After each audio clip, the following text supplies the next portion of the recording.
कौन होगा? कहीं पाहुजा सर? लाली आधी रात को दरवाजे पर हुई खटखट से बहुत घबरा गई थी। वो डरते हुए दरवाजे के पास गई और धीरे से दरवाजा खोल दिया, पर सामने पाहुजा साहब नहीं, सुजॉय था। पर सामने पाहुजा साहब नहीं, सुजॉय था। उसने कुछ चौंकते हुए कहा, आप इस वक्त? लेकिन लाली की मुंह की बात मुंह में ही रह गई। सुजॉय ने अपनी मजबूत हथेली में उसकी बाह जकड़ी और उसे धकेलते हुए अंदर आ गया। लाली को सामने वाली दीवार से टिकाकर उसने घुर्राहट भरे लहजे में कहा, तुम मुझे साफ साफ बताओगी कि तुम यहाँ क्यों आई हो? तुम्हें किसी ने यहाँ भेजा है या तुम किसी गैंग के लिए काम करती हो? और तुम मेरे भोले भाले डैड पर एक एहसान करके क्या सोच रही हो कि तुम्हें पाहुजा मैंशन में ठिकाना मिल जाएगा? लाली को अपनी बाह पर सुजॉय की उंगलियां कड़ती हुई सी महसूस हो रही थी, लेकिन दर्द के मारे उसके मुंह से एक शब्द नहीं निकल रहा था। यहाँ तक कि उसकी आंखों में आंसू की बूंदें झिलमिला गई थी।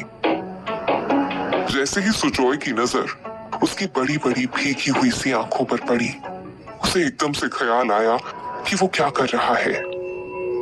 उसने एक झटके में लाली का हाथ छोड़ा और बोला, यहाँ रहकर अगर तुमने कोई भी चालाकी दिखाई तो याद रखना, मेरा नाम सुजॉय पाहुजा है। तुम्हारे इतने टुकड़े करूंगा कि किसी को पता भी नहीं चलेगा कि तुम कहाँ गायब हो गई। इसलिए अपनी हद में रहना। लाली को अपनी सफाई में कुछ भी कहने का मौका दिए बगैर सुजॉय वहां से जा चुका था।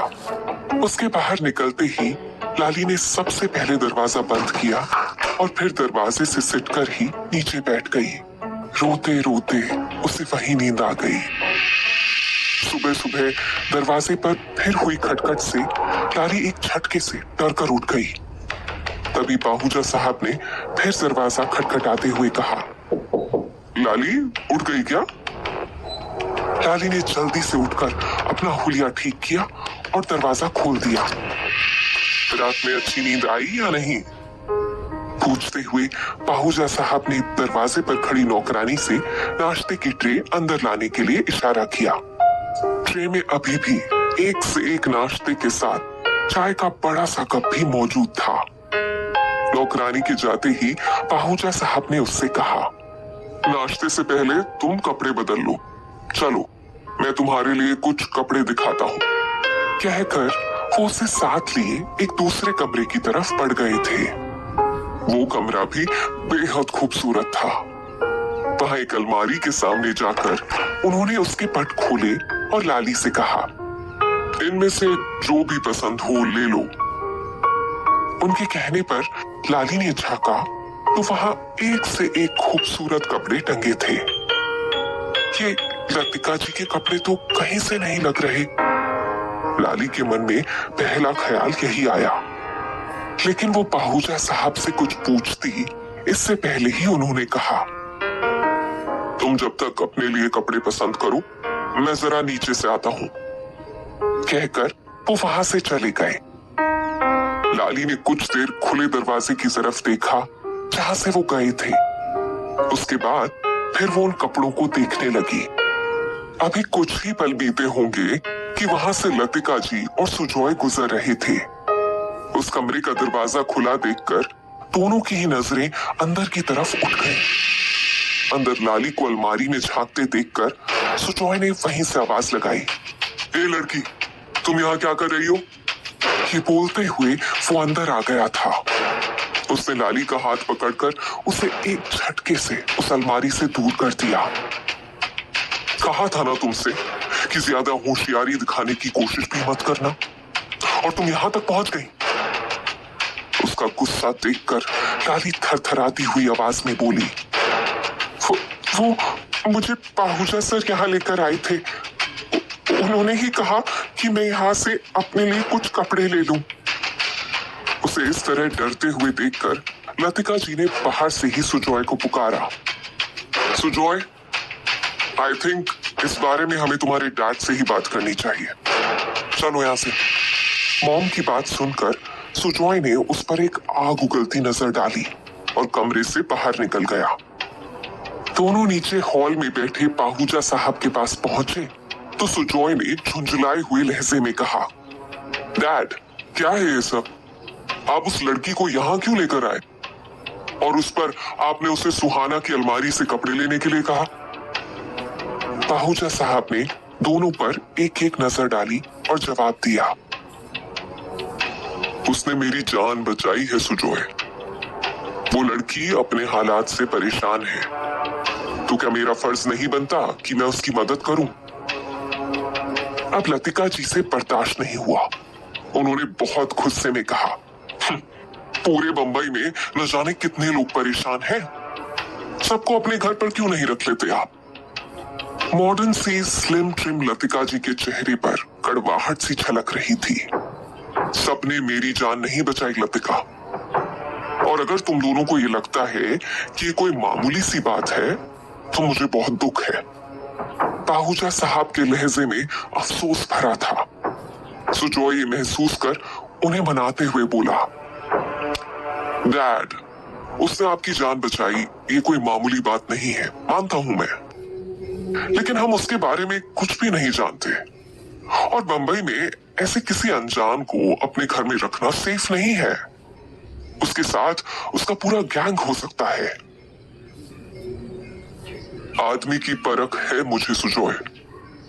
पाहूजा साहब ने उसे वहीं रोक दिया, लेकिन लतिका जी ने इस पर धीरे से कहा, आदमी की परख हो ना हो, कम उम्र खूबसूरत लड़कियों को खूब पहचानते हैं आप। ये सुनकर पाहूजा साहब ने उन पर एक सख्त नजर डाली और बगैर कुछ बोले वहां से उठकर चले गए। उनके जाते ही लतिका जी ने सुजॉय से कहा, मैं इस आदमी की हरकतों से पागल हो जाऊंगी सुजॉय। मुझे अपने घर में अब और कोई बाहरी इंसान पसंद नहीं। जस्ट मेक श्योर ये लड़की यहाँ क्यों आई है या क्यों लाई गई है, हमें इसके बारे में अच्छे से पता करना होगा और साथ ही उसे उसकी औकात भी भूलने नहीं देना। और हाँ, जितना जल्दी हो सके इस लड़की को यहाँ से रफा दफा करो। कहकर वो भी वहां से चली गई।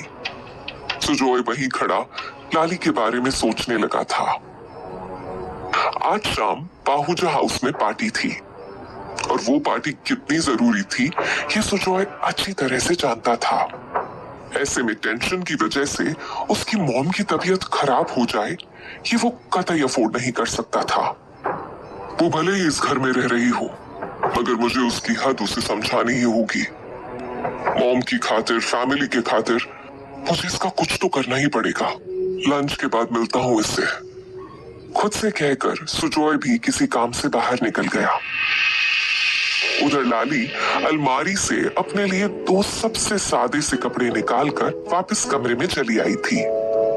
नहाने और नाश्ता करने के बाद वो अपने कमरे में ही बैठी थी। कुछ ही देर में पाहूजा साहब ने उसे आकर शाम की पार्टी के बारे में बताया और कहा कि उसे भी उस पार्टी में शामिल होना है। लाली के मन में सुजॉय का गुस्सा भरा चेहरा उभर आया था, सो उसने एकदम से पार्टी में जाने से मना कर दिया। उसे इस तरह मना करते देख पाहूजा साहब को यह महसूस हो गया था कि लाली शायद यहाँ के भीड़ भाड़ से अभी उतनी फेमिलियर नहीं है, इसलिए उन्होंने उसे समझते हुए उसके कंधे पर हाथ रख कहा, तुम आती तो मुझे अच्छा लगता, लेकिन अगर तुम्हारा मन नहीं तो मैं जिद नहीं करूंगा। उनका उसे ऐसे बार बार छूना लाली से बर्दाश्त नहीं हो रहा था, लेकिन वो कुछ कह पाती तब तक पाहूजा साहब खुद ही वहां से चले गए थे। उनके वहां से निकलते ही एक नौकरानी ने आकर कहा, छोटे साहब आपको कमरे में बुला रहे हैं। लाली ये सुनकर कुछ चौंक सी गई, फिर खुद से बोली, फिर किसी नई बात के लिए मुझे फटकारने बुला रहा होगा और क्या। उसका दिल चाहा कि जाने से मना कर दे, लेकिन वो चाह कर भी ऐसा नहीं कर सकती थी, इसलिए चुपचाप उस नौकरानी के पीछे पीछे चलती। लाली को सुजॉय के कमरे के दरवाजे पर छोड़कर वो नौकरानी वहां से जा चुकी थी। लाली ने धड़कते दिल के साथ दरवाजा खटखटाया। तो अंदर से एक गंभीर सी आवाज आई, आ जाओ। लाली जैसे ही दरवाजा खोल धीरे धीरे कदमों से चलती हुई अंदर पहुंची तो सुजॉय उस पर एक नजर डालते हुए बोला, उम्मीद है इस आलीशान मैंशन में तुम्हारा दिल जरूर लग रहा होगा। उसके लहजे में तंज था, पर लाली ने कुछ नहीं कहा, बस खामोश खड़ी रही। सुजॉय ने फिर आगे कहा, खैर, अब जब तुम यहाँ रह ही रही हो तो मैंने तुम्हें एक बात समझाने के लिए यहाँ बुलाया है। आज शाम यहाँ बहुत बड़ी पार्टी है, लेकिन मैं तुम्हें इस पार्टी के इर्द गिर्द भी देखना नहीं चाहूंगा। ये पार्टी बेहद खास है और मैं नहीं चाहता कि तुम किसी भी तरह से किसी के भी सामने आओ और कोई नया हंगामा शुरू हो जाए। इसलिए पार्टी खत्म होने तक चुपचाप अपने कमरे में पड़ी रहना। बेइज्जती के एहसास से लाली का चेहरा एकदम लाल हो चुका था, लेकिन उसने अपने गुस्से को बर्दाश्त करते हुए धीमे से जी अच्छा कहा और वहां से वापस लौट आई। शाम से ही पाहुजा मैंशन में खूब चहल पहल थी। आज पाहुजा साहब के लिए बहुत खास दिन था। इस पार्टी से ही आगे चलकर बहुत कुछ तय होना था। आज यहाँ बंबई की फिल्म इंडस्ट्री से जुड़े बेहद खास लोगों के लिए बेहतरीन अरेंजमेंट्स किए गए थे, ताकि किसी तरह से आए हुए इन्वेस्टर्स से कोई डील साइन करवा ली जाए। दरअसल अजीत पाहुजा बॉम्बे फिल्म इंडस्ट्री में काफी बड़ा नाम था। सुजॉय मोशंस के नाम से उन्होंने अपनी जवानी में ही एक कंपनी एस्टैब्लिश की थी, जिसे अपनी मेहनत और काबिलियत के दम पर पाहुजा साहब काफी ऊंचाई पर ले गए। लेकिन तकदीर का सिक्का ऐसे पलटा कि आज पाहुजा साहब को अपनी साख बचाना मुश्किल हो रहा था और आज इसी पार्टी के दम पर वो एक शानदार कमबैक की उम्मीद लिए आने वाले मेहमानों की आवभगत में लगे थे। लाली ने अपने कमरे की खिड़की से झांककर गार्डन एरिया में देखा तो दंग रह गई। इतनी रोशनी, पता ही नहीं चल रहा कि दिन है या रात। इन अमीरों की दुनिया भी कितनी चमक दमक वाली होती है।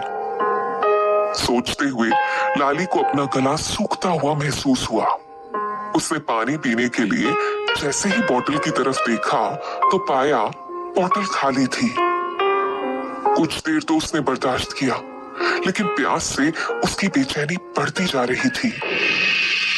यही दरवाजे पर से ही देखती हूँ, शायद कोई नौकर नजर आ जाए तो उसे पानी के लिए कह दूंगी और फिर जल्दी से कमरे में वापस आ जाऊंगी। फड़ूस ने देख लिया तो फिर मुझे बेइज्जत करने में कोई कसर नहीं छोड़ेगा। खुद से कहती हुई लाली ने दरवाजा खोला और कॉरिडोर में निकल आई। अपनी बड़ी बड़ी आंखों से इधर उधर देखती लाली आगे बढ़ी जा रही थी कि तभी पीछे से आवाज आई, हेलो ब्यूटीफुल। लाली सहम कर पीछे पलटी तो सामने सुजॉय की ही उम्र का एक लड़का शराब के नशे में लड़खड़ाता हुआ उसी की तरफ आ रहा था। लाली को बहुत अजीब लग रहा था, पर वो कुछ नहीं कर सकती थी। उस लड़के ने उसके एकदम करीब आकर उसे ऊपर से नीचे तक घूरते हुए कहा, कितनी सुंदर हो तुम। जरूर आज सुजॉय की रात बहुत हसीन गुजरने वाली है। लाली अपने दुपट्टे से खुद को ढकते हुए खुद को उसकी गंदी नजर से बचा रही थी, लेकिन जब उसने उसे छुआ तो वो एक झटके से उससे दूर हो गई और वापस अपने कमरे की तरफ आने लगी। जल्दी जल्दी चलते हुए अपने कमरे में पहुंचकर उसने दरवाजा लगाने की कोशिश की, लेकिन तब तक वो लड़का भी दरवाजे तक पहुंच चुका था। उसने अपना पैर टिकाकर दरवाजा बंद होने से रोक लिया और फिर एक जोर का धक्का लगाकर दरवाजा खोल दिया। लाली छिटक कर नीचे जमीन पर गिर गई। लड़के ने एक छलांग लगाई और लाली पर हावी होने की कोशिश करने लगा। साली भागकर कहां जाएगी? सुजॉय में कौन से हीरे जड़े हैं? मेरे पास आजा जाने मन, मैं भी अच्छे मजे करवाऊंगा। थान पान सी लाली उस लड़के की मजबूत कदकाठी के नीचे बेबसी से पैर पटक रही थी, तभी एक जोर की लात उस लड़के की पीठ पर पड़ी और वो झटक कर दूर जा गिरा। कौन है साले? कहते हुए वो लड़का पीछे पलटा। तब तक लाली की नजरें भी आने वाले पर पड़ी। लाली एकदम से उठकर उसके पास भागती हुई आई। सुजॉय! डर से कांप रहे होठों से उसने धीरे से उसका नाम लिया। लाली को इस वक्त कुछ समझ नहीं आ रहा था कि वो क्या करे। उसने बस सुजॉय के पीछे छुपने की कोशिश की, लेकिन बजाय लाली को संभालने के सुजॉय ने उसे घूरते हुए हल्के से धकेल कर खुद से दूर कर दिया। फिर उस लड़के से बोला, ये क्या बदतमीजी है राहुल? राहुल नाम का वो लड़का भी अब उठ खड़ा हुआ था। उसने शराब के नशे में लड़खड़ाते हुए कहा, ये तूने सही नहीं किया। तूने मुझ पर हाथ उठाया, वो भी इस 2 घोड़े की धंधे वाली के लिए। तुझे इसकी बहुत भारी कीमत चुकानी पड़ेगी। सुजॉय को राहुल का लाली के लिए धंधे वाली शब्द इस्तेमाल करना इतना बुरा लगा कि उसने एक बार फिर उसके गाल पर खींचकर एक तमाचा जड़ दिया। और इस बार तो जैसे राहुल पागल सा हो गया। उसने एकदम से कमरे से बाहर निकलते हुए कहा, You'll have to pay for this। कहकर राहुल वहां से चला गया। उसके जाते ही सुजॉय ने एक चुभती हुई नजर लाली पर डाली। तुम्हें कहा था ना कि अपने कमरे से बाहर मत निकलना। समझ नहीं आता एक बार में? क्यों खोला दरवाजा? सिसकती हुई लाली ने अटक अटक कर जवाब देने की कोशिश की। वो मैं तो। लेकिन सुजॉय ने उसके कुछ करीब आकर उसे उंगली से इशारा करते हुए कहा, चुप, एकदम चुप। तुम्हारी जैसी लड़कियों को खूब जानता हूं। जितनी भोली दिखने की तुम कोशिश करती हो ना, उतनी भोली हो नहीं तुम, समझी? पहले ही मेरे डैड को न जाने कौन सी पट्टी पढ़ाकर उनसे अपना कौन सा मतलब निकालना चाहती हो, और उस पर अब खराए मेहमानों को भी मौके देने लगी। अरे अपनी नहीं, कम से कम डैड की इज्जत का तो ख्याल कर लेती। ये पार्टी कितनी जरूरी थी हमारे लिए, और तुमने अपनी एक बेवकूफी से सब बर्बाद कर दिया। उसकी डांट और उसके लहजे को सुनकर लाली ने अपनी आंखें भींच ली। उसकी बंद आंखों से आंसू की धारा बह निकली थी। इतना सब होने के बाद उसने मन ही मन जैसे फैसला ले लिया था कि अब वो यहां नहीं रुक सकती।